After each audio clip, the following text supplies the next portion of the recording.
The United States underground infrastructure is comprised of nearly 30 million miles of pipe, cable, and wire.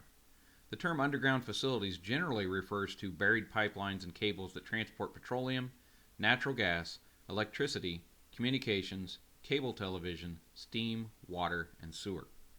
In addition to being categorized by product type and structural component, underground networks are further grouped according to their function.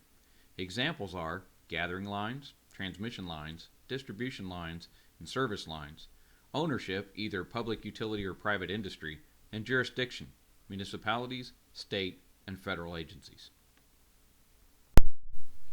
Pipeline accidents result in fewer fatalities annually than accidents in other modes of transportation.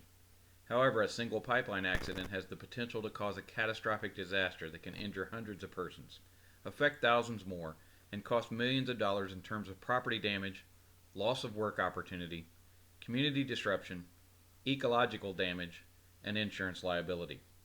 Excavation and construction activities are the largest single cause of accidents to pipelines.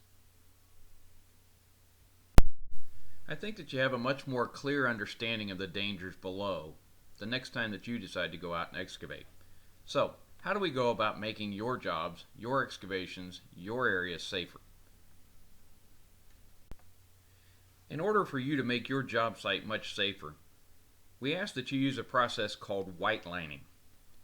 Whitelining is a valuable form of non-verbal communications between an excavator and a line locating technician.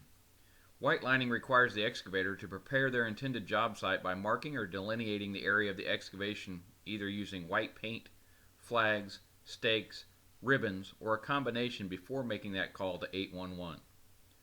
Dig area descriptions are often misinterpreted or vague in a way that forces a line locator to second guess the location area of the dig. Whitelining clarifies and confirms request information. In the field, it's imperative for both the locator and the excavator to be on the same page about the scope of the dig area. Whitelining the excavation site saves time for the locator when faced with a 2-day deadline to get a job completed.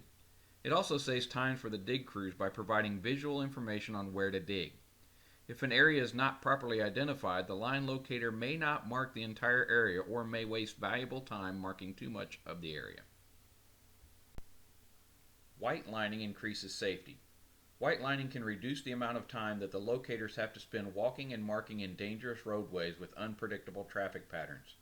There have been several documented cases where fellow line locators have been struck by vehicles while marking lines within the roadway. Let me share with you a story given to me by a locator. He said, "While locating in a state where whitelining is optional, I performed a locate request for an entire intersection plus 300 feet in all directions. The work type on the request was repair traffic signals. While performing the job, I had a very close call, or near miss if you will, when an automobile racing to beat the light missed me by inches. A few days later, while driving by the intersection, I noticed a crew digging in the grass within 10 feet of the traffic control box and not in the roadway. If the street department would have marked the dig area in white, I could have cleared the area without stepping foot in that roadway." So, in conclusion, why should you use whitelining?